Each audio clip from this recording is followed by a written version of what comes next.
దేవునికి స్తోత్రం. దేవునికి ఎంతో ఇష్టం అండి మనం ఇలా పిలవడం, ఆయన్ని స్తుతించడం కానీ, ఆయన ఆరాధించడం కానీ. మరి ప్రతిదానికి మన జీవితంలో ఏది ఎదురైనా కానీ యేసయ్యా అని ఆయన్ని పిలిస్తే, ఆయన్ని గణపరిస్తే నిజంగా ఆయన ఎంతగానో సంతోషపడతాడు, ఆయన ఎంతగానో ఆనందిస్తాడు. ఎందుకంటే మనం కూడా మన బిడ్డలకి ఏదన్నా చిన్న నొప్పి కలిగింది అనుకోండి, చిన్న బాధ కలిగింది, లేదా ఎక్కడైనా పడిపోయారు, వారు పక్కింటి వాళ్ళ దగ్గరికి వెళ్తే మనం సంతోషిస్తామా? గబుక్కుని దెబ్బ తగిలింది, పరిగెత్తుకుంటా నాకు దెబ్బ తగిలింది అని ఏడ్చుకుంటా పక్కింటి వాళ్ళ దగ్గరికి వెళ్తే మనం ఆనందిస్తామా? మన దగ్గరికే రావాలనుకుంటాం కదా. నా కొడుకు నా దగ్గరికే రావాలి కదా, నా కూతురు నా దగ్గరికే రావాలి అని ఒక రకమైన జెలస్ ఫీలింగ్ కూడా వస్తుంది ఎప్పుడైనా మనకంటే ఎక్కువగా ఇంకెవరినైనా ప్రేమిస్తే కనుక.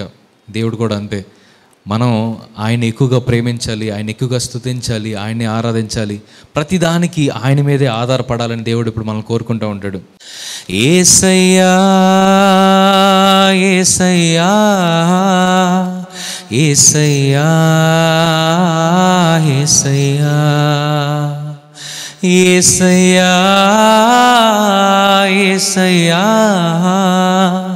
యేసయ్యా నా యేసయ్యా, సదాకాలము నీతో నేను జీవించెదను యేసయ్యా, సదాకాలము నీతో నేను జీవించెదను యేసయ్యా. హల్లెలూయా. అందరు కలిసి పాడారా? ఈ యొక్క పాటను పాడుతున్నప్పుడు నాతో కలిసి ఏకీభవించారా? నిజంగా మరి దేవునికి నిజంగా మనం ఆయన మీద ఆధారపడడం ఎంతగానో ఇష్టం. ఆయనతో సమయాన్ని గడిపితే ఆయన ఎంతగానో మరి మనల్ని బట్టి సంతోషిస్తాడు. అండ్ అటువంటి సమయంలో అంటాడు, this is the son I want to bless, this is the daughter I want to bless. ఇటువంటి మనస్తత్వం కలిగిన వారినే నేను ఆశీర్వదించాలనుకుంటాను, దీవించాలనుకుంటానని చెప్తాడు. మీకు ఒక చిన్న ఉపమానం చెప్పి వాక్య భాగంలోనికి వెళ్తాను. ఒక తండ్రి కొడుకు ఉన్నారు. అయితే ఆ కొడుకుకి ఒక పాఠాన్ని నేర్పించాలనుకున్నాడు తండ్రి. సో మామూలుగా నోటితో చెప్తేనో లేదంటే కొట్టి చెప్తేనో అది ఫోర్స్బుల్గా ఉంటుంది. కాబట్టి నేను నా కొడుకుకి ఒక ఎగ్జాంపుల్ని చూపించి తనకి ఒక పాఠాన్ని చెప్దాం అనుకున్నాడు. సో తనని నర్సరీకి తీసుకెళ్ళాడు. అంటే మొక్కలన్నీ పెంచుతారు కదా, నర్సరీకి తీసుకెళ్ళి నాన్న మన ఇద్దరం 2 మొక్కలను కొనుక్కొని దాన్ని పెంచడం మొదలు పెడదాం, ఓకే అని చెప్పాడు. ఓకే నాన్న అన్నాడు. సరే కానీ మరి నేను మొక్కను కొన్నాను, 2 విత్తనాలను కొంటాను. మరి ఆ విత్తనాలను మన ఇద్దరం వెళ్ళి మన యొక్క బ్యాక్ యార్డ్లో మన పెరట్లో పాతి పెడితే ఇద్దరం దాన్ని నీదొక మొక్క నాదొక మొక్క, ఇద్దరం దాన్ని పెంచడం మొదలు పెడదాం. అది పెరుగుతూ ఉంటే నీ జ్ఞానాన్ని ఉపయోగించి నువ్వు దాన్ని పెంచు, నా జ్ఞానాన్ని ఉపయోగించి నేను దాన్ని పెంచుతాను. ఓకే, ఎవరిది ఒక 1 year టైం పెట్టుకుందాం, ఎవరిది మరి ఎక్కువ హైట్ అయిద్దో, ఎవరిది చక్కగా చనిపోకుండా మరి పెరిగిద్దో మనం చూద్దాం అనుకున్నారు. ఓకే డాడీ అన్నాడు. అక్కడి నుంచి కొన్ని విత్తనాలు తీసుకున్నారు, వచ్చారు. మరి ఇటొక గుంట పాతి పెట్టారు, ఇటొక గుంట తవ్వి 2 విత్తనాలను వేశారు. ఇటుపక్క తండ్రిది ఉంది, ఇటుపక్క కుమారునిది ఉంది. ఓకే, 2 విత్తనాలు వేశారు, చక్కగా నీళ్లు పోశారు, వెళ్ళిపోయారు. ప్రతిరోజు వస్తున్నాడు ఆ కుమారుడు, మొక్క వచ్చిందా అని చూస్తున్నాడు. అరే ఇంకా రాలేదా అని వెళ్ళిపోయాడు. మళ్ళీ 2వ రోజు వచ్చాడు, మళ్ళీ నీళ్లు పోసాడు, మళ్ళీ మొక్క వచ్చిందా లేదా అని చూశాడు, వెళ్ళిపోయాడు. ఓకే, 3వ రోజు వచ్చాడు. వెంటనే వాళ్ళ నాన్నని పొద్దునే నిద్ర లేపాడు. నాన్న చిన్న మొక్క మొలకెత్తింది అన్నాడు. వాళ్ళ నాన్న ఓకే నాన్న అని వచ్చి చూశాడు. 2 మొక్కలు కొంచెం మొలకెత్తాయి. మళ్ళీ నీళ్లు పోసారు లైట్గా, మళ్ళీ వెళ్ళిపోయారు. ఇట్లాగా రోజులు గడిచే కొద్దీ ఆ యొక్క కుమారునికి ఆ యొక్క మొక్క మీద ఉన్న ఇంట్రెస్ట్ పెరుగుతూ వస్తుంది. దానికి ప్రతిరోజు వచ్చి చక్కగా నీళ్లు పోస్తున్నాడు, దానికి కావాల్సిన నెట్లో కానీ ఎక్కడైనా ఎత్తుక్కుంటున్నాడు మొక్క బాగా పెరగాలంటే ఏం చేయాలని. సో అవన్నీ వచ్చి దానికి కావాల్సిన సప్లైస్ అన్నీ ఇస్తున్నాడు, ఎరువు వేస్తున్నాడు, ఎక్కడి నుంచి కొనుక్కొచ్చి ఎరువు వేస్తున్నాడు. ఇలాగ ప్రతిదీ మరి ఆ మొక్కని చాలా జాగ్రత్తగా చూసుకుంటున్నాడు. తండ్రి కూడా మరి నీళ్లు అవి పోస్తా కొంచెం జాగ్రత్తగా చూసుకున్నాడు. ఆ మొక్క 1 అడుగు పెరిగింది, 2 అడుగులు పెరిగింది, నెలకి ఒక్కొక్క అడుగు పెరుగుతూ వచ్చింది. సో ఒక 3 నెలలు అయిన తర్వాత ఒక 3 అడుగులు పెరిగింది. ఇంకా అక్కడి నుంచి తండ్రి పెద్దగా ఆ మొక్కని పట్టించుకోవడం మానేశాడు. ఎప్పుడో 2 రోజులకు ఒకసారో లేదా రోజుకి ఒకసారో 2 రోజులకు ఒకసారో వాటర్ పోస్తున్నాడు, వదిలేస్తున్నాడు. కానీ కొడుకు మాత్రం ప్రతిరోజు దాన్ని చాలా జాగ్రత్తగా చూసుకుంటున్నాడు. మన ఇంట్లో పెట్టుంటే ఒక కుక్క పిల్ల కానీ లేదా ఒక క్యాట్ కానీ ఏదైనా మన ఇంట్లో పెట్టుంటే ఆ పెట్ని అంత జాగ్రత్తగా చూసుకుంటాం. 3 పూట్ల ఫుడ్ పెడతాం, వీక్లీ వన్స్ ఆర్ ట్వైస్ స్నానం చేపిస్తాం. సో ఒక పెట్ని ఎలా అయితే ట్రీట్ చేస్తాడో అలా ఆ యొక్క మొక్కని చాలా జాగ్రత్తగా చూడటం మొదలుపెట్టాడు. అది 3 అడుగుల నుంచి 4 అడుగులు పెరిగింది, 5 అడుగులు పెరిగింది. అది ఇట్లా గాలి వచ్చినప్పుడు ఇట్లా కొంచెం వంగిపోవటం మొదలుపెట్టింది. వంగిపోతున్నప్పుడు దానికి ఒక కర్రని భూమిలోకి పాతి దానికి కర్రని వేసి కట్టాడు అన్నమాట, సపోర్ట్గా ఉంటుందని. తండ్రి అవేమీ చేయలేదు, జస్ట్ వాటర్ పోస్తున్నాడు అంతే, ఎప్పుడో ఒకసారి వదిలేస్తున్నాడు. కానీ అది కూడా మరి కుమారునితో పాటు కొంచెం ఈక్వల్గా పెరుగుతూ వచ్చింది. దీని అంత ఫాస్ట్గా పెరగట్లేదు కానీ కొంచెం స్లోగా పెరుగుతూ వచ్చింది. ఇలాగా 1 ఇయర్ గడిచింది. ఆ నాన్న దగ్గరికి వచ్చి, నాన్న నా మొక్క చాలా హైట్ పెరిగింది, నా మొక్క చూసారా మీ దానికంటే నాదే చాలా స్ట్రాంగ్గా ఉంది, చాలా మరి ఎత్తు పెరిగింది అని చెప్పి అన్నాడు. ఓకే నాన్న, వెరీ గుడ్ అన్నాడు. సో అలా అనుకుంటూ ఉండగానే ఒకరోజు వర్షాకాలం వచ్చింది. భయంకరంగా మరి ఒకరోజు రాత్రి పెద్ద తుఫాను, పెద్ద ఈదురుగాలులతో మరి రావడం మొదలుపెట్టింది. తండ్రి అయితే ప్రశాంతంగా పడుకున్నాడు. కొడుకు మాత్రం నా మొక్క ఏమైపోద్దో, ఈ యొక్క గాలికి అదేమైనా వంగిపోద్దో అని చెప్పి ఆ వర్షంలో కూడా వెళ్ళి గొడుగేసుకొని చూస్తున్నాడు, మళ్ళీ వస్తున్నాడు. సో అలా చూసి నైట్కి పడుకున్నాడు. పొద్దున్న లేచి తండ్రి దగ్గరికి వెళ్ళి ఒక ఏడుపు మొహంతో తండ్రిని ఇలా తట్టాడు, నాన్న అని. ఏంటి నాన్న ఏమైందంటే, నాన్న నా మొక్క పడిపోయింది, ఇరిగిపోయింది అన్నాడు. సరే అని ఇద్దరు ఆ బ్యాక్ యార్డ్లోకి వెళ్ళి చూశారు, పెరట్లోకి వెళ్ళి. ఎంతో ప్రేమగా పెంచుకున్న మొక్క ఇరిగి పడిపోయింది. ఇటు చూస్తే తండ్రి పెంచిన మొక్కేమో అలాగే నిలబడి ఉంది. అర్థం కాలేదు కొడుక్కి.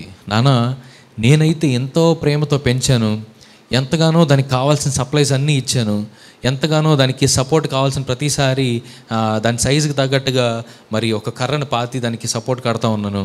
మరి నేను ఎంత బాగా చూసుకుంటే నా మొక్కేమో వర్షం వచ్చి గట్టిగా ఈదురుగాలి వేస్తే ఆ గాలికి వంగి పడిపోయింది. నువ్వు అసలు ఏం సరిగ్గా పట్టించుకోలేదు దీన్ని, అయినా కూడా నీది ఎందుకని ఇంత స్టిఫ్గా నిలబడింది అని అన్నాడు. అంటే ఆ తండ్రి అన్నాడు, నాన్న మనిద్దరము విత్తనాలను నాటాము, మనిద్దరము నీళ్లు పోసాము, మనిద్దరము మరి దీనికి కావాల్సిన మినిమం సప్లైస్ని ఇచ్చాము. ఆ తర్వాత నుంచి నేనేం చేశానంటే దాన్ని కొంచెం పట్టించుకోవడం ఆపేశాను. అప్పుడు ఏం జరుగుతుంది, ఆ మొక్క యొక్క వేర్లు స్లోగా భూమిలోకి వెళ్ళడం మొదలుపెట్టాయి. స్లోగా దానికి కావాల్సిన వాటర్ కోసం, ఆ వాటర్ సప్లైస్ కోసం నేను పైనుంచి ఎప్పుడైతే వాటర్ దానికి ఇవ్వట్లేదో దానంతట అది వాటర్ తెచ్చుకోవడం కోసం, తాగడం కోసం ఆ వేర్లను డీప్గా లోపలికి తీసుకెళ్ళడం మొదలుపెట్టింది. నీదైతే నువ్వు ఎప్పుడు ప్రతిరోజు వాటర్ పోస్తున్నావు, ప్రతిరోజు 2 పూట్ల దానికి వాటర్ పోస్తున్నావు, ప్రతిరోజు దానికి ఏదో ఒక ఎరువు లాంటిది వేస్తున్నావు, దానికి పద్దాక ఏది కావాల్సి వచ్చినా కానీ నువ్వు ఇస్తానే ఉన్నావు. అదేం చేసింది, ఆ వేర్లను లోపలికి పంపించకుండా ఇట్లా వైడ్గా ఆ యొక్క వేర్లను స్ప్రెడ్ చేపించి మళ్ళీ ఆ వేర్లని భూమి పైకే పాయింట్అవుట్ చేసి పెట్టింది. నాకు ఏమి సప్లైస్ పైనుంచి వస్తుందా, ఏది తీసుకుందామా, నా గ్రోత్కి ఏది ఉపయోగపడుతుందా అని చెప్పి ఆ యొక్క రూట్స్ అనేవి డీప్ లోపలికి వెళ్లకుండా భూమిలోకి పైనే ఉండిపోయినాయి. దానివల్ల మరి ఇటువంటి పెద్ద తుఫాన్ లాంటిది వచ్చినప్పుడు, గొప్ప గాలులు వచ్చినప్పుడు దానికి బేస్మెంట్ అనేది లేక మరి అది వేళ్లతో సహా ఇరిగి పడిపోయింది అని చెప్పాడు. చాలాసార్లు మనం బిడ్డల్ని పెంచేటప్పుడు ఏది కావాల్సి వచ్చినా మనమే సప్లై చేయడం, ఏది కావాల్సి వచ్చినా మనల్నే అడగమంటాం, ఏది కావాల్సి వచ్చినా మనమే ఇవ్వడం, ఇలాగా ప్రతిదానికి తల్లిదండ్రుల మీదే ఆధారపడే వారిని పెంచితే రేపటి రోజున ఏదన్నా పెద్ద కష్టం వచ్చినప్పుడు, పెద్ద బాధ వచ్చినప్పుడు, ఈ యొక్క లోకంలో నాకు ఎవరు లేరు అని అనిపించినప్పుడు మరి మీరు కూడా తీర్చలేరు, అంటే తల్లిదండ్రులు కూడా ఆ యొక్క సమస్యను తీర్చలేరు అని అనుకున్నప్పుడు వారు ఎటు కాకుండా పోతారు. ఈ యొక్క తండ్రి పెంచిన మొక్క వలె ఆ రూట్స్ని డీప్గా మరి పెంచితే కనుక ఎప్పుడు మనుషుల మీద ఆధారపడేవారుగా కాకుండా దేవుని మీద ఆధారపడేవారుగా కనుక మనం పెంచితే ఎటువంటి సమస్య వచ్చినా, ఎటువంటి బాధ వచ్చినా, ఎటువంటి కష్టం వచ్చినా నాకు నా బలమైన దేవుడు ఉన్నాడు అని గొప్ప విశ్వాసంతో వారు జీవిస్తారు. హల్లెలూయా. కాబట్టి మనం ఏది కావాల్సి వచ్చినా కానీ, ఎందుకంటే మన టాపిక్ ఇదే, మనం మాట్లాడుతున్నాం గత 2 వారాల నుంచి మనం మాట్లాడుతున్న టాపిక్ దేవుని మీద ఆధారపడుట. ఈ యొక్క వాక్యాన్ని వింటున్న మనందరము ఈరోజు ఒక యోధుల వలె ప్రవర్తిద్దాం. యోధులు ఎలా ఉంటారండి? యుద్ధానికి వెళ్ళే యోధులు ఎలా ఉంటారు? ఒక చేతిలో ఖడ్గం ఉంటుంది, మరొక చేతిలో డాల్ ఉంటుంది, హెల్మెట్ ఉంటుంది, అలాగే చెస్ట్ ప్లేట్స్ ఉంటాయి. ఇలాగ కావాల్సిన ప్రతిదీ ఉంటుంది. ప్రతి ఒక్క ఆర్మర్కి ఒక్కొక్క స్పెషాలిటీ ఉంటుంది. కానీ అన్నిటికంటే బేసిక్ థింగ్స్ 2 మోస్ట్ ఇంపార్టెంట్వి ఏంటంటే ఖడ్గము, డాలు కదా. ఖడ్గము, డాలు రెండిటికి 2 థియరీస్ ఉన్నాయి. ఒకటి, ఖడ్గం అనేది ఎందుకు ఉంటుందంటే మరి శత్రువు మీద అటాక్ చేయడానికి ఉంటుంది. అండ్ డాల్ అనేది ఎందుకు ఉంటుందంటే శత్రువు మన మీద అటాక్ చేసినప్పుడు మనల్ని మనం కాపాడుకోవడానికి డాల్ అనేది ఉంటుంది కదా. ఈ 2 అనేవి మోస్ట్ ఇంపార్టెంట్. పోనీ యుద్ధం గురించి తీసేద్దాం. ఈ రోజున మరి కరాటీ కానీ, కిక్ బాక్సింగ్ కానీ, మరి అలాంటివి ఏవైనా సరే సెల్ఫ్ డిఫెన్స్కి సంబంధించిన ఏ కోర్సెస్ మనం చూసినా కానీ 2 విషయాలు బాగా నేర్పిస్తారు. ఒకటి డిఫెన్స్, రెండవది అటాక్. చాలాసార్లు మరి కిక్ బాక్సింగ్ కానీ ఏదైనా జాయిన్ అయినప్పుడు చాలామంది ఏ ప్రాస్పెక్ట్తో ఆలోచిస్తారంటే అసలు మనం రింగులోకి దూకడమే అటాక్ చేసేయాలనుకుంటారు కదా. But that is the very wrong idea. మీరు ఏ ట్రైనర్నైనా అడగండి, that is the very wrong idea. Defence is the first thing and attack is the second thing. Defence చేస్తూ ఎప్పుడైతే నీ యొక్క అపోనెంట్ వీక్గా ఉన్నాడు అనిపించిందో, నీ యొక్క అపోనెంట్ యొక్క వీక్ పాయింట్ ఎక్కడుందో చూసి అక్కడ వెంటనే అటాక్ చేయాలి. So that is the theory that we are going to follow today. ఈ రోజున మనం ఉన్న పరిస్థితుల్లో మనల్ని ఎంతమందో మరి మిస్అండర్స్టాండ్ చేసుకోవచ్చు, మనల్ని ఎంతమంది బాధ పెట్టుండొచ్చు, మనల్ని ఎంతమంది మన గురించి చెడుగా చెప్పుండొచ్చు, మనల్ని ఎంతోమంది క్రిటిసైజ్ చేసి ఉండొచ్చు. మన జీవితంలో ఉన్న మరి బాధలు, కష్టాలు వారికి తెలియవు కాబట్టి ప్రతి దాని విషయంలో మనం చేసే ప్రతి అడుగులోనూ వారు మనల్ని జడ్జ్ చేస్తూ ఉండొచ్చు. కానీ అటువంటి పరిస్థితుల్లో మనం ఏమనుకుంటాం? బేసిక్ హ్యూమన్ టెండెన్సీ ఎలా ఉంటుందంటే, వారు నన్ను అన్నారు కాబట్టి నేను వాళ్ళని తిరిగి అనాలి, వాళ్ళు నన్ను నొప్పించారు కాబట్టి నేను వాళ్ళని తిరిగి నొప్పించాలి, వాళ్ళు నన్ను కొడితే నేను వాళ్ళని తిరిగి కొట్టాలి కదా. చాలాసార్లు ఇతరులను ఇంప్రెస్ చేయడానికి మనం ఏమనుకుంటామంటే, నేను చక్కగా పర్ఫెక్ట్గా ఉంటే కనుక అందరికీ నచ్చేస్తాను, నేను మంచిగా జీవిస్తే కనుక అందరు నన్ను ప్రేమిస్తారు, నేను చక్కగా ఉంటే కనుక ప్రతి ఒక్కరు నన్ను ఇష్టపడతారు. No, that's wrong. యేసు ప్రభువారు మంచిగా లేరా అండి? యేసు ప్రభువారు అందరికీ మేలు చేయలేదా? యేసు ప్రభువారు ఆశ్చర్యకార్యాలు చేయలేదా? అయినా కానీ ఆయన సిలువేయమని ఎంతోమంది గట్టిగా అరుస్తూ నినాదాలు చేశారు. ఏదో వారి జీవితంలో గొప్ప శాపములు పెట్టినట్టు, లేదంటే వారికి ఏదో గొప్ప నష్టాన్ని తీసుకొచ్చినట్టు మరి యేసు ప్రభువారిని ఆ రోజు ఎంతమంది ఆయన సిలువేయమని గట్టిగా అరిచారు. మనం ప్యాషన్ ఆఫ్ ద క్రైస్ట్ ఇలాంటి మూవీస్ చూస్తే ఆయన ఒక్కడే పోరాడాడు. ఆయన చుట్టూ ఉన్న వారందరూ మరి ఆయన్ని సిలువేయమని, ఆయన్ని కొరలతో కొట్టమని, ఆయన గెడ్డం పెరుగుతూ, ఆయన పిడిగుద్దులు గుద్దుతూ ఏ రోజున ఏ ఒక్కరికి ఆయన నష్టాన్ని తలపెట్టలేదు. ఆయన ఒకే ఒక సందర్భంలో కోపడ్డారు, అది కూడా దేవుని యొక్క ఆలయంలో వ్యాపారం చేస్తున్నారని కదా. ఆ ఒక్క సందర్భంలో తప్ప మనం యేసు ప్రభువారిని కోపడడం ఏ ఒక్క సందర్భంలోనూ చూడలేదు. అటువంటి యేసు ప్రభువారిని మరి అంత మాటలు అన్నారు. చాలాసార్లు ఇటువంటి నిందలు, అవమానాలు మనకి ఎక్కడి నుంచో వస్తాయేమో అనుకుంటాం, కానీ మన పక్కనున్న మన యొక్క స్నేహితుల ద్వారానే రావచ్చు, లేదా మనకున్న స్నేహితుల ద్వారా, మనకున్న బంధువుల ద్వారా రావచ్చు, మనకున్న రక్త సంబంధికుల ద్వారా రావచ్చు, లేదా ఇంకా మనకి ద మోస్ట్ క్లోజెస్ట్ పీపుల్ నుంచే మనకి క్రిటిసిజమ్స్ రావచ్చు. కాబట్టి అటువంటి పరిస్థితుల్లో మనం ఎప్పుడు మరి దేవుని మీదే ఆధారపడాలి. Because we are living in a broken world. మనం మంచి లోకంలో లేవండి. ఒకప్పుడు ఉండేదేమో ఆ మంచి లోకం. రోజుకి బంధాలు తగ్గిపోతున్నాయి, అనుబంధాలు తగ్గిపోతున్నాయి, ఆప్యాయతలు తగ్గిపోతున్నాయి. ఒకప్పుడు మరి కరోనా వచ్చింది అని స్టార్టింగ్లో ఈ COVID-19 వచ్చిందని మనం ఎప్పుడో జనవరిలో ఎప్పుడో విన్నప్పుడు, ఆ వైరస్సే కదా, ఏమైందిలే, ఎక్కడో చైనాలో వచ్చింది, పోనీ మన ఇండియా వచ్చింది అనుకున్నా ఏం జరుగుతుంది, ఎవరో కొంతమంది మరి చనిపోతారు అని అనుకున్నాం. కానీ దానివల్ల ఎంతమందికి నష్టం, ఎంతమంది ఈ రోజున విలవిల్లాడుతున్నారో మనం గమనిస్తే, వ్యాపారాలు లేవు, ఉద్యోగాలు లేవు, చర్చిలు లేవు, మరి ఈవెంట్స్ లేవు, పెళ్ళి ఇలాంటి ఈవెంట్స్ లేవు. దానివల్ల దాని మీద ఆధారపడుతున్న వారు ఎంతోమంది సఫర్ అవుతున్నారు. ఒక్క డిసీజ్ వల్ల ప్రపంచంలో ఉన్న అన్ని సెక్టార్స్, ఒక్క మెడికల్ సెక్టర్ తప్ప అన్ని సెక్టార్స్ నష్టంలో ఉన్నాయి, భయంకరమైన నష్టంలో ఉన్నాయి. ఎంతోమంది మరి ఈ యొక్క వ్యాధి వలన కాకుండా మరి ఆర్థిక బాధల వల్ల ఎంతోమంది ఆత్మహత్యలు చేసుకుంటున్న వారు ఉన్నారు. వారందరి గురించి మనం మరి భారం కలిగి ప్రార్థన చేయాలి. మనం సంతోషంగానే ఉన్నాం కదా, మన నోట్లోనికి మరి 4,000 వెళ్తున్నాయి కదా ప్రతిరోజని మనం సైలెంట్గా ఉండకూడదండి. మనం ఏమాత్రము మరి తృప్తి చెందకూడదు. మనం ఎప్పుడు భారం కలిగి ప్రార్థించాలి. ఎప్పుడైనా మనల్ని ఎవరైనా ఏదైనా హర్ట్ చేయడానికి ట్రై చేస్తే, ఇందాక చెప్పినట్టు మనం ఇమీడియట్గా మరి 2 రకాల మనుషులు ఉంటారు ఈ ఒక లోకంలో. ఒకటి, ఎవరైనా హర్ట్ చేసిన వెంటనే వారికి వారే బాధపడిపోయి వారికి వారే పదే వాళ్ళు ఒకసారి అంటే ఎదుటివారు వీరు 10 సార్లు దాని గురించి ఆలోచించుకొని వారికి వారే బాధపడిపోయి ఎవరితోనూ మాట్లాడకుండా ఇంట్లోకి వెళ్ళిపోయి తలుపులేసేసుకొని మరి డిప్రెస్ అయిపోయేవాళ్ళు కొంతమంది. మరికొంతమంది వెంటనే కౌంటర్ అటాక్ ఇచ్చేస్తారు, వెంటనే తిరిగి మాట అనేస్తారు, వెంటనే తిరిగి ఏదో ఒకటి చేసేస్తారు. People attack us, we try to attack them. When people slam us, we try to slam them. When people try to judge us, immediately we wrong judge them. అలా చేసినట్లయితే మనకి అన్యులకి తేడా ఉంటుందండి. As your pastor I'm telling you, do not do that. దేవుడు అంటాడు, నీకంటే best defender నేను. Are you going to defend yourself or are you going to depend on me to defend you? నీకు నువ్వే రక్షణ కల్పించుకుంటావా, లేదా నన్ను రక్షించమని నా దగ్గరికి వస్తావా?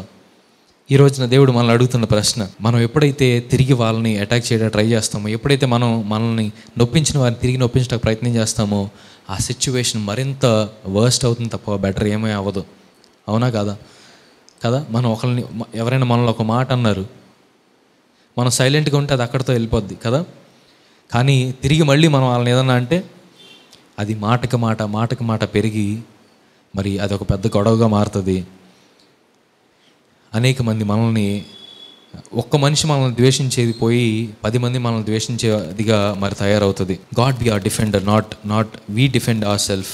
చాలా సందర్భాల్లో మరి నా యొక్క తండ్రిని నేను మరి మాదిరిగా తీసుకుంటున్నప్పుడు, నా తండ్రిని కొంతమంది మరి అవమానపరచడానికి ప్రయత్నించారు, కొంతమంది సువార్త చెప్తున్నప్పుడు అడ్డగించి ప్రయత్నం చేశారు, లేదా ఆయన వెనకాల మరి ఎన్నో మాటలు మాట్లాడడానికి ప్రయత్నం చేశారు. ఆ సందర్భంలో ఏ ఒక్కరిని నోరెత్తి ఒక్క మాట మాట్లాడలేదు, ఏ ఒక్కరిని తిరిగి దూషించలేదు, ఏ ఒక్కరిని మరి నిందించలేదు, ఏ ఒక్కరి మీద మరి బయటికి వెళ్ళి చెడుగా చెప్పలేదు. ఆయన ఏ ఒక్కరికైనా మరి ఆయన దూషించిన వారి మీద చెప్పారంటే అది కేవలం ఆయన మోకాళ్ళ మీద ఉండి చేసిన ప్రార్థనలోనే. ఆ ప్రార్థనలో కూడా ప్రభువా ఆ యొక్క వ్యక్తిని క్షమించు అని మాత్రమే ప్రార్థన చేశారు. ఎందుకంటే దైవ సేవకుని ఎవరైనా ఏదైనా అంటే వారికి ఖచ్చితంగా మరి నాశనం వస్తుంది కాబట్టి, ఆ నాశనం నుంచి వారు తప్పించుకోవాలి కాబట్టి ప్రభువా వారిని క్షమించు. ఆ రోజు యేసు ప్రభువారు ఏ విధంగా అయితే మాట్లాడారో అదే విధంగా ఈరోజు చాలామంది దైవ సేవకులు, దేవుని బిడ్డలు మరి అవమానపడినప్పుడు ఎవరైతే అవమానపరిచారో వారి నిమిత్తం మనం మోకరించి ప్రార్థించాలి. ఎందుకంటే మనం నిజంగా మరి దేవుని యొక్క ఇష్టలం అయితే గనక, ఎవరైనా మనల్ని ఏదైనా అంటే గనక ఖచ్చితంగా దానికి దేవుడే జవాబు చెప్తాడు. మనం జవాబు చెప్పక్కర్లా. పోనీ మనమే జవాబు చెప్పేసుకున్నాం అనుకోండి, మనమే వాళ్ళ మీద తిరిగి గొడవ పడిపోతున్నాం, మనమే we are trying to defend ourself. Then God is like, okay you defend yourself, I'm going to mind my job. నేను నా పని చూసుకుంటాను, ఎందుకంటే నువ్వు నీ పని చూసుకుంటున్నావు కదా. ఎవరైనా నేను ఏదో అన్నప్పుడు నా దగ్గరికి వచ్చి చెప్పకుండా నీ పని నువ్వు చూసుకుంటున్నావు కాబట్టి, నీ రక్షణకు నువ్వు ప్రయత్నం చేస్తున్నావు కాబట్టి, okay you do your job, I will do mine అంటాడు. కానీ ఎప్పుడైతే మనం నిజంగా దేవుని మీద ఆధారపడే వరంగా ఉంటామో, మన తరపున వ్యాధ్యమాడే దేవుడై ఉన్నాడు. హల్లెలూయా. అలాగా మరి నా తండ్రి మీద ఎవరెవరైతే మరి అబద్ధములు బయటికి వెళ్ళి అబద్ధ సాక్ష్యం చెప్పడానికి ప్రయత్నించారో, ఎవరైతే మరి రూమర్ స్ప్రెడ్ చేయడానికి ట్రై చేశారో, ఎవరైతే మరి దేవుని యొక్క పనికి మరి ఆటంకంగా నిలిచారో, వారు కనీసం ఒక 1 నెల రోజులు 2 నెలలు కూడా ఈ యొక్క భూమి మీద బ్రతికి ఉండలేదు. దేవుడు వారిని మరి ఆ విధంగా మరి మొత్తివేయడం జరిగింది. కనుక ఎవరైనా మనల్ని ఏదైనా ఒక మాట అన్నా, ఎవరైనా మనల్ని లోపించడానికి ట్రై చేసినా ఇమీడియట్గా మనం కన్నీళ్ళు పెట్టాల్సింది మనుషుల ముందు కాదు, కానీ దేవుని యొక్క పాదాల ముందు. మనం ఎప్పుడైనా సరే ఎవరైనా మనల్ని ఏమైనా అన్నప్పుడు మోకరించి దేవుని సన్నిధిలో ప్రార్థిస్తే నిజంగా God is going to be our defender. ఎంత అద్భుతంగా ఉందండి ఈ మాట. God is going to be our defender. చెప్తారా? God is going to be my defender. చెప్పండి, God is going to be my defender. మంచిది. మరి పేతురు రాసిన పత్రిక 2వ అధ్యాయము 23వ వచనము చూసినట్లయితే, ఆయన దూషింపబడి బదులు దూషింపలేదు, ఆయన శ్రమ పట్టుబడి బెదిరింపక న్యాయముగా తీర్పు తీర్చు దేవునికి తను తాను అప్పగించుకొనెను. పేతురు ఒకప్పుడు ఎంతో పిరికివానిగా జీవించాడు. మరి పేతురులో రకరకాల గుణగణాలు ఉన్నాయి. కానీ ఎప్పుడైతే దేవుని సన్నిధిలోకి వచ్చి, ఎప్పుడైతే దేవుని మీద పూర్తి విశ్వాసము నమ్మకం ఉంచి దేవుని సేవ చేస్తూ జీవించాడో, పేతుర్ని చివరి రోజుల్లో వారు చిత్రహింసలు పెట్టి తలకిందులుగా సిలువేసినా కానీ ఎవరిని దూషించలేదు, ఎవరిని పల్లెత్తి ఒక మాట మాట్లాడలేదు. అటువంటి గొప్ప జీవితాన్ని పేతురు జీవించాడు. పేతురే కాదు, ఆ యొక్క శిష్యుల్లో, అలాగే పరిశుద్ధ గ్రంథంలో ఎంతోమంది భక్తులు రాళ్లతో కొడుతూ చంపేసినా కానీ ఒక్క మాట కూడా నోరు తెరిచి వారిని దూషించలేదేవో. అందువలన ఈ రోజున మనం ఆ యొక్క గొప్ప భక్తుల గురించి ఈ యొక్క పరిశుద్ధ గ్రంథంలో రాయబడి ఉంది. ఒక్క మాట చాలండి మన యొక్క క్యారెక్టర్ పడిపోవడానికి. ఒక్క మాట చాలు మనల్ని ఎదుటి వారి మీద మనకున్న ఇంప్రెషన్ టోటల్గా తొలగిపోవడానికి. ఒక్క మాట చాలు. ఆ యొక్క ఒక్క మాటలో కనుక మనం జాగ్రత్తగా ఉండి మన దేవుని యొక్క పాదాల చెంత కనుక మన యొక్క ప్రతి ఒక్క అవమానం పెడితే ఆయన మనకి ఆ యొక్క అవమానానికి తిరిగి రివార్డ్గా గొప్ప ఆశీర్వాదం ఇస్తాడు. అలాగే మనల్ని అవమానించిన వారి మీద మన తరపున ఆయన మరి పోరాడతాడు.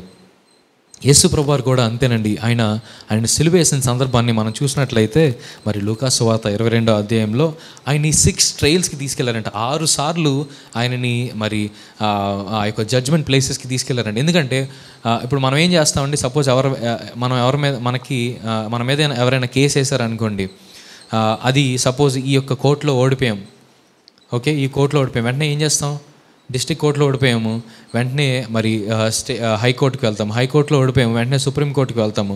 సో ఎట్లా అయినా సరే నాకు న్యాయం జరగాలి. ఆ రోజున కూడా యేసు ప్రభువారిని ఎట్లా అయినా సరే సిలువేయాలి, ఎట్లా అయినా సరే ఆయన చంపేయాలి అనే ఉద్దేశంతో ఒక చోటకి తీసుకెళ్లారు.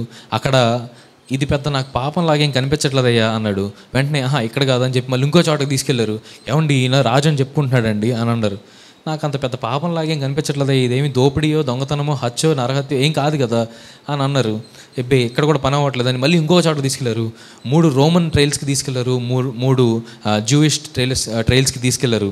మరి లాస్ట్కి మరి పిలాతు దగ్గరికి తీసుకెళ్ళినప్పుడు కూడా మరి అక్కడ మన లూకా సువార్త 22వ అధ్యాయం 66వ వచనం, లూక్ చాప్టర్ 22 వర్స్ 66. మరి ఈ యొక్క వాక్య భాగంలో మనం చూసినట్లయితే ఇక్కడ బయట వాళ్ళు ఎవరో కాదంట, యాజకులు, శాస్త్రీయులు, అక్కడ మరి దేవాలయంలో పనిచేసేవారు కూడా యేసుప్రభు వారికి యాంటీగానే మరి సాక్ష్యాలు చెప్పారు. అక్కడ యేసుప్రభు వారు మనం ఆయన సేవా జీవితంలో చూసినట్లయితే ఎక్కడ నేను యెరూషలేమునికి రాజును, లేదా మిమ్మల్ని అందరిని పాలించేవాడిని నేనే, మీరందరూ నా మాట వినండి అంటే నేను రాజును అంటే ఆల్రెడీ రాజు ఉండగా నేనే రాజును అని చెప్పి ఏ రోజున ఆయన చెప్పుకున్నది మనకి కనిపించదు. అక్కడ వాళ్ళందరూ ఏం చేస్తున్నారు, ఫాల్స్ ఛార్జెస్ పెడుతున్నారు. అంటే తప్పుడు సాక్ష్యములను యేసు ప్రభువారి మీద మోపాలని చూస్తున్నారు. ఈయనంట రాజు అంటండి అని చెప్పి పిలాతు దగ్గరికి వెళ్ళి చెప్తున్నాడు. ఈయనంట మరి ఈ లోకానికే రాజు అంట, మరి ఈయనకి రాజు అవ్వాలని ఉందంట, మరి ఈయననే మరి రాజు అని పిలుచుకుంటున్నాడు అని చెప్పి ఎన్నోసార్లు మరి వాళ్ళు చెప్పినప్పుడు పిలాతు అడుగుతాడు, ఏంటి మరి వాళ్ళు చెప్పేది నిజమా అంటే యేసు ప్రభువారు మరి ఏవైనా మాట్లాడి ఉండొచ్చు, కానీ ఆయన సైలెంట్గా మరి ఆ ఒక్క మాట మాట్లాడాడు, మీరు అన్నట్లే అని. ఈ యొక్క సందర్భంలో మరి పిలాతు కూడా ఇంత జరిగిన తర్వాత కూడా మరి అది అంతగా నమ్మాలనిపించలేదు. కానీ అక్కడ ఉన్న మెజారిటీ యొక్క పాపులేషన్ ఆ యేసుప్రభువారి గురించి ఇలా మాట్లాడడంతో వేరే ఆప్షన్ లేక మరి ఆయన్ని మరి సిలువకు అప్పగించడం జరిగింది. చాలాసార్లు మనం ఈ యొక్క ప్రదేశంలో ఉన్నప్పుడు, ఈ యొక్క లోకంలో ఉన్నప్పుడు మనం అంటే పడని వారు, మనం అంటే నచ్చని వారు మన గురించి ఎప్పుడు ఏ నెగిటివ్ న్యూస్ వస్తుందా, ఎప్పుడు ఎలా మరి ఈ యొక్క వ్యక్తిని బాధ పెడదామా, ఎప్పుడు ఈ యొక్క వ్యక్తిని నిందిద్దామా అని చెప్పి ఆలోచిస్తూ ఉంటారు. ఏ చిన్న న్యూస్ వచ్చినా కానీ దానిని బట్టి వారు ఒక పెద్ద సెన్సేషన్గా దాన్ని క్రియేట్ చేసి మనల్ని బాధ పెట్టాలని ట్రై చేస్తారు. మనం ఉన్న ఈ యొక్క ఇంటర్నెట్ వరల్డ్లో it's very easy to spread negative news. ఒక పాజిటివ్ న్యూస్ స్ప్రెడ్ అవ్వడం కంటే ఒక నెగిటివ్ న్యూస్ స్ప్రెడ్ చేయడం చాలా ఈజీ అన్నమాట.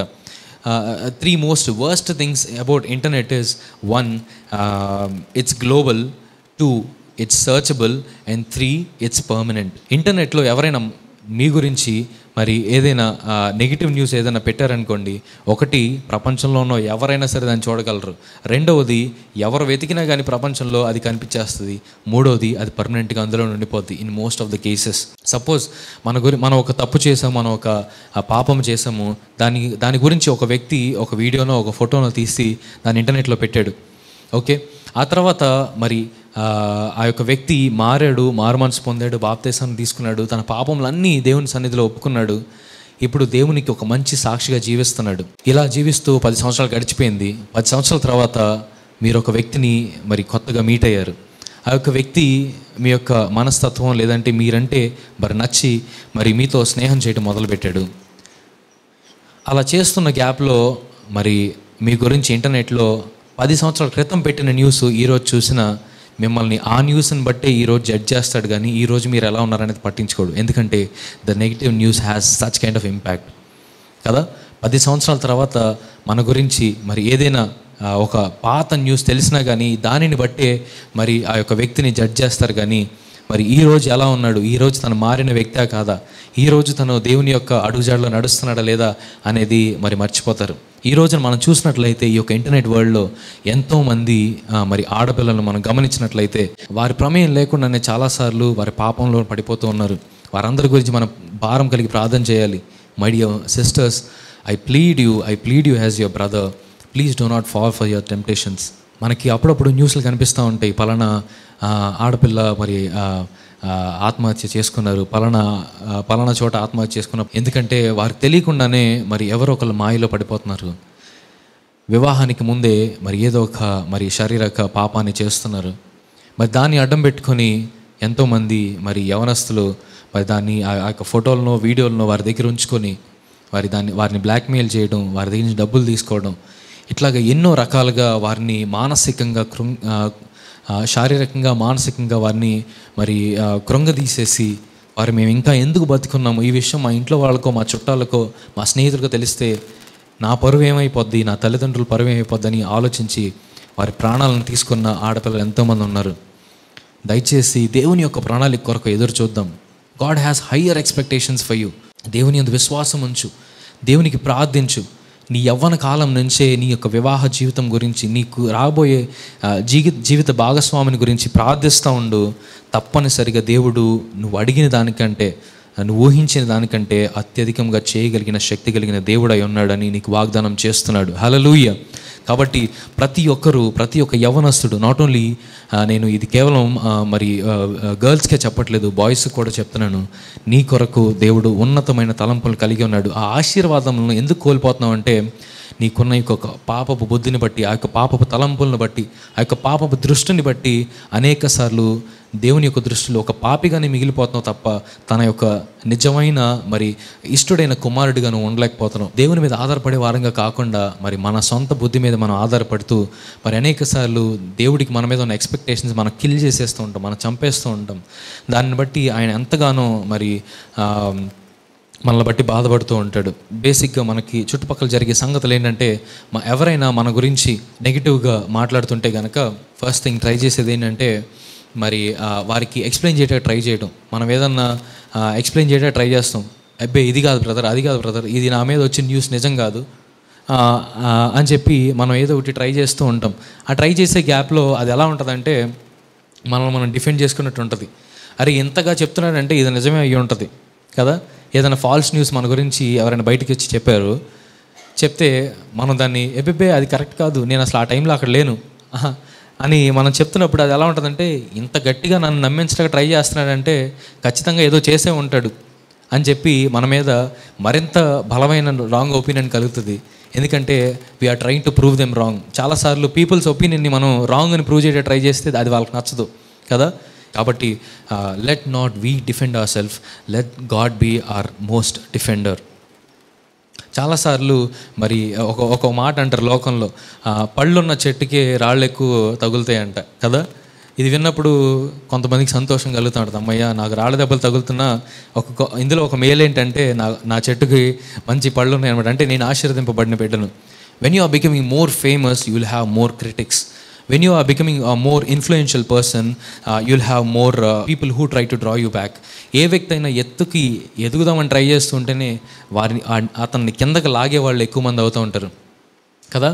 ఎక్కువ మంది నువ్వెప్పుడు ముందుకు పరిగెడుతూ ఉంటేనే నేను వెనక నుంచి ఏదో ఒక మాటలతో, సూటిపోటి మాటలతో నీ యొక్క వీపు మీద మరి వారు బాణాలతో విసురుతూ ఉంటారు. కాబట్టి ఈ రోజున మన యొక్క ఆత్మీయ జీవితంలో మనం గనక మరి ముందుకు పరిగెడుతూ దేవుని యొక్క విశ్వాసంలో, దేవుని యొక్క నీతిలో మనం ఎప్పుడు ముందుకే పరిగెడుతూ ఉంటే అవిశ్వాసులు, మనం అంటే పడని వారు, సాతాను శక్తులు మనల్ని పడేద్దామా అని మరి ఆ యొక్క యారోస్ని మన మీద షూట్ చేస్తూ ఉంటాయి. గాడ్ ఆల్వేస్ వాంటెడ్ ఆ ఫియర్లెస్ మెన్ అండ్ ఉమెన్. భయం అనేది తెలియని ఫియర్లెస్ వారియర్స్ కావాలి. ఈ యొక్క లోకంలో ఫియర్లెస్ వారియర్స్ కావాలి. ప్రతి దానికి భయపడేవారు, ప్రతి ఒక్క జనులనే ప్రతి మాటకి స్పందించేవారు, లేదా వారికి సంజాయిషి చెప్పేవాళ్ళు, ఇలాంటి వారు కాదు దేవునికి కావాల్సింది. ఆయన పనిని చేసుకుంటూ ముందుకెళ్ళిపోవాలి. ఎవరు ఏదన్నా కానీ నేను దేవుని మీద ఆధారపడతాను, నా యొక్క శక్తి ఆయనే, నా యొక్క బలం ఆయనే, నాకు ఏ ఎనర్జీ సోర్స్ వచ్చినా కానీ అది కేవలం ఆయన వలనే, అది కేవలం ఆయన దగ్గర నుంచే అని గనక దేవుని మీద పూర్తిగా ఆనుకొని ఆధారపడే వారంగా మనం జీవిస్తే నిజంగా దేవుడు మనల్ని ఎంతగానో మరి దీవిస్తాడు. మరి పౌలు తిమోతికి రాసిన పత్రికలో ఒక మాట, మంచి మాట అంటాడు. పౌలు తిమోతికి రాస్తూ అంటాడు, దైవజనుడా, నీవైతే వీటిని విసర్జించి నీతిని, భక్తిని, విశ్వాసమును, ప్రేమను, ఓర్పును, సాత్వికమును సంపాదించుకొనుటకు ప్రయాసపడము. చూసారా, ఈ లోకంలో ఉన్న దేని కొరకు ప్రయాసపడమని చెప్పట్లా పౌలు. ఇంగ్లీష్లో కూడా చదువుతాను, ఇంగ్లీష్ బైబిల్లో, Timothy, you are a man of God, so run from all these evil things, pursue righteousness and godly life along with faith, love, perseverance and gentleness. ఈ యొక్క లోకంలో మనం బ్రతకాలంటే మనుషులు అంటారు, నీకు దమ్ము ఉండాలి, ధైర్యం ఉండాలి, లేదంటే అది ఉండాలి, ఇది ఉండాలి, కన్నింగ్ ఉండాలి, ఎక్కడ ఎలా మెలగాలో తెలియాలి, నువ్వు చాలా అమాయకుల్లా ఉన్నావయ్యా అని చెప్పి చాలాసార్లు అంటూ ఉంటారు. కానీ ఇక్కడ దేవుడు మనతో ఏం చెప్తున్నాడంటే, భక్తుడైన పౌలు మనం బ్రతకడానికి, ఈ యొక్క లోకంలో బ్రతకడానికి మనం ఏం కావాలి అంటే, నీతి కావాలంట, భక్తి కావాలంట, విశ్వాసం ఉండాలి, ప్రేమ ఉండాలి, ఓర్పు ఉండాలి, సాత్వికం ఉండాలి. ఇవి కనుక మనం సంపాదించుకొని కనుక మనం వీటిని బట్టి మనం జీవిస్తున్నట్టయితే దేవుడు నిశ్చయంగా మనల్ని దీవించి ఆశీర్వదిస్తాడు.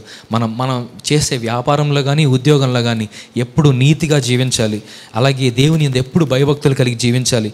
అలాగే ఏ పరిస్థితుల్లో అయినా సరే దేవుని యందు విశ్వాసమును మనం చూపిస్తూ ఉండాలి. మన ఇరుగు పొరుగు వారి వైపు ఎప్పుడు ప్రేమతో మనం మెలగాలి. వారి మనల్ని ఏది అన్నా కానీ, వారి మనల్ని ఏది దూషించినా కానీ మనం ఎప్పుడు మరి ఓర్పుతో జీవించాలి. అలాగే మనం ఎప్పుడు సాత్వికముగా మరి జీవిస్తున్నట్లయితే నీ యొక్క చుట్టుపక్కల ఉన్న వారందరిలో నిన్ను ఒక తలగా దేవుడు నియమిస్తాడు.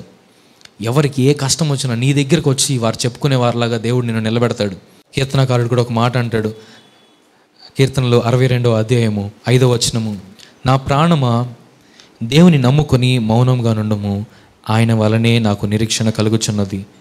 ఆయనే నా ఆశ్రయదుర్గము, నా రక్షణాధారము, నా ఎత్తైన కోట, ఆయనే నేను కదిలింపబడను. నా రక్షణకు, నా మహిమకు దేవుడే ఆధారము, నా బలమైన ఆశ్రయదుర్గము, నా ఆశ్రయము దేవుని యందే ఉన్నది. I depend on God alone. కీర్తనకారుడు ఏమంటాడండి, I depend on God alone. ఆయన మీద మాత్రమే నేను ఆధారపడతాను. దావీదుకి అన్న తక్కువ, మీకు మాకు అంటే మనకి ఇంక వేరే ఆధారం లేదు, దేవుడే ఆధారం ప్రజెంట్ ఉన్న సిచ్యువేషన్లో. కానీ ఆ కాలంలో దావీదుకి ఏదన్నా తక్కువ? ఎంతమంది సైన్యం ఉన్నారు, ఎంత బలం ఉంది, ఎంత పేరు ప్రఖ్యాతులు ఉన్నాయి, ఎంతగా మరి ఆ చుట్టుపక్కల ఉన్న రాజ్యాల మీద పట్టుంది. అటువంటి చక్రవర్తి లాంటి వాడు కూడా దేవుని మీదే ఆధారపడతానని చెప్తున్నాడు. దావీది అంత మాట అన్న తర్వాత నేను మరి నా తండ్రి మీద ఆధారపడతానో, లేదంటే నా సంపాదన మీద ఆధారపడతానో, లేదా నాకు వచ్చే ఇన్కమ్ మీద ఆధారపడతానంటే అది చాలా సిల్లీగా ఉంటుంది, చాలా సిల్లీగా ఉంటుంది. I depend on God alone, I put my hope on him, he alone protects me. చూసారా అసలు ఎంత అద్భుతంగా ఉంది ఈ వాక్యం, హీ అలోన్ ప్రొటెక్ట్స్ మీ. ఆయనే నాకు రక్షణాధారం. రాజుకి రక్షణాధారం దేవుడు అని చెప్తున్నానండి. నా సైన్యం కాదు, నాకున్న ఏనుగు బలం కాదు, గుర్ర బలం కాదు, లేదంటే నాకున్న సైనికులు కాదు, నాకున్న యోధులు కాదు. యూనో ఆర్మీలో దేర్ ఆర్ డిఫరెంట్ సెక్షన్స్ అంట. ఒకళ్ళు ఏనుగుల్ని అదుపు చేసేవాళ్ళు కొంతమంది ఉంటారు, ఒకళ్ళు గుర్రం మీద కూర్చొని ఈటలతో అటాక్ చేసేవాళ్ళు కొంతమంది ఉంటారు, లేదా ఆర్చరీస్ ఉంటారు, యుద్ధంలో కూడా ఓపెనర్స్ ఉంటారు. వాళ్ళు ఫ్రంట్ లైన్లో ఉంటారు, చాలా బలమైన వాళ్ళు. వాళ్ళని చూస్తేనే ఎదుటి ఆర్మీ వాళ్ళకి వణుకు పుడుతుంది. అలాంటి వారిని ముందు లైన్లో పెడతారు. అలాంటి వారు అందరూ ఉండి కూడా వీళ్ళందరూ కాకుండా మళ్ళీ స్పెషల్గా రాజు కోసం అని ఒక 300 మందో 500 మందో స్పెషల్ స్క్వాడ్ ఉంటారు. వాళ్ళు రాజు దగ్గరికి కూడా, అంటే రాజు ఒక ఏనుగు మీద కూర్చొని ఆ యొక్క బ్యాటిల్ ఫీల్డ్లో ఉన్నప్పుడు రాజు దగ్గరికి ఏ ఒక్కడు రాకుండా చుట్టూ ఉండి రాజును కాపలాగాస్తారు. అంతమంది ఉండి కూడా దావీదుగా ఏమంటున్నాడు, ఆయనే నాకు ఆశ్రయదుర్గము. He alone can protect me and saves me. He is my defender, I shall never be defeated. My salvation and my honour depend on God. He is my strong protector and he is my shield. చదువుతారా ఒకసారి నాతో కలిసి చదువుతారా? లేదా please repeat after me. I depend on God alone, I put my hope on him, he alone protects me and saves me. He is my defender, I shall never be defeated. My salvation and my honor depend on God.